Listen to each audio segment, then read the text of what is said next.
Rasala camp ખાતે ભવ્ય નવાપરા વિરાટ હિન્દુ સંમેલન યોજાયો।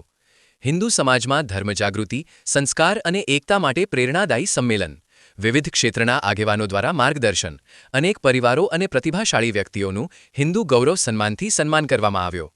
ભાવનગરના રસાલા કેમ્પ વિસ્તારમાં ભવ્ય નવાપરા વિરાટ હિન્દુ સંમેલનનું આયોજન કરવામાં આવ્યું હતું। હિન્દુ સમાજમાં ધર્મ પ્રત્યે જાગૃતિ લાવવા, બાળકોમાં સારા સંસ્કારોનું સિંચન કરવા, વેપાર વ્યવસાયમાં પ્રગતિ માટે માર્ગદર્શન આપવા, મહિલાઓને સશક્ત બનાવવા તથા સમગ્ર હિન્દુ સમાજને સંગઠિત કરવા હેતુસર આ સંમેલન યોજાયું હતું। આ પવિત્ર કાર્યક્રમ પૂજ્ય સાઈ શંકરકુમાર સંત ખાનુરામ મંદિર, રસાલા કેમ્પના ગરિમામય સાનિધ્યમાં યોજાયો હતો। કાર્યક્રમ દરમિયાન વિવિધ ક્ષેત્રોના પ્રતિષ્ઠિત વક્તાઓએ ઉપસ્થિત રહી સમાજને પ્રેરણાદાયી માર્ગદર્શન આપ્યું। સંમેલનમાં વક્તા તરીકે શ્રી વરિષ્ઠ આગેવાન શ્રી મહેશભાઈ વ્યાસ, લોક સાહિત્યકાર શ્રી ગોરાંગભાઈ જાની, ભાગવત કથાકાર શ્રી સાગર દવે, અગ્રણી ઉદ્યોગપતિ શ્રી મુકેશલાલ ખાનવાણી, પ્રિન્સિપલ શ્રી કિશનભાઈ દેવાણી તથા સનાતન ધર્મ પ્રચારક શ્રી ભરતસિંહજી ઉપસ્થિત રહ્યા હતા। આ પ્રસંગે વિવિધ ક્ષેત્રોમાં વિશેષ સિદ્ધિ પ્રાપ્ત કરનાર સ્થાનિક આગેવાનો અને સમાજસેવકોને હિન્દુ ગૌરવ સન્માનથી સન્માનિત કરવામાં આવ્યા હતા। ઉપરાંત બાળકો માટે ચિત્ર સ્પર્ધાનું પણ આયોજન કરવામાં આવ્યું હતું। તે ઉપરાંત જે પરિવારમાં દીકરી છે તેવા પરિવારોને તેમજ જે પરિવારમાં 2 કે તેથી વધુ સંતાનો છે તેવા પરિવારોને પણ હિન્દુ ગૌરવ સન્માન આપી સન્માનિત કરવામાં આવ્યા હતા। આ સંમેલનને સફળ બનાવવા માટે નવાપરા હિન્દુ સમિતિ અને નિષ્કલંક કાવડ યાત્રા સમિતિના કાર્યકર્તાઓએ ભારે જહેમત ઉઠાવી હતી।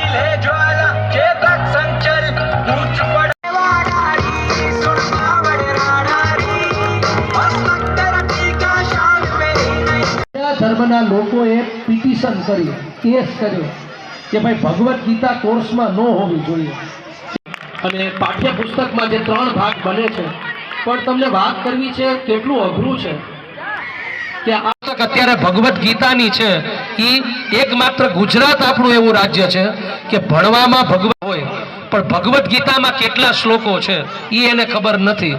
તો આ કેળવણીનું કામ કેટલા બધા આક્રાંતાઓ આવ્યા, મરદ મુછાડા આવ્યા, વયા ગયા અને છતાં પણ આ ધર્મ પણ આપણો હજારો વર્ષોથી, લાખો વર્ષોથી થઈ જાય, ખોટું કરવાનું સહજ મન થઈ જાય તો એક ફોર્સ મનને આપવો પડશે, કામ મન આ તો સિંહ બચ્ચો ને ગમે તે થાય પણ પુષ્પા ઝૂકેગા નહીં એવું જ સ્વાભિમાન છે ને એ જવું બતાવતી હોય છે। એટલે એટલા માટે દંભના દસકા હોય પણ સત્યની સદી હોય। પોતાનો ધર્મ, પોતાની ટેપ, બોલવું બહુ સારું લાગે, સત્ય બોલો એ બધાને ખબર છે।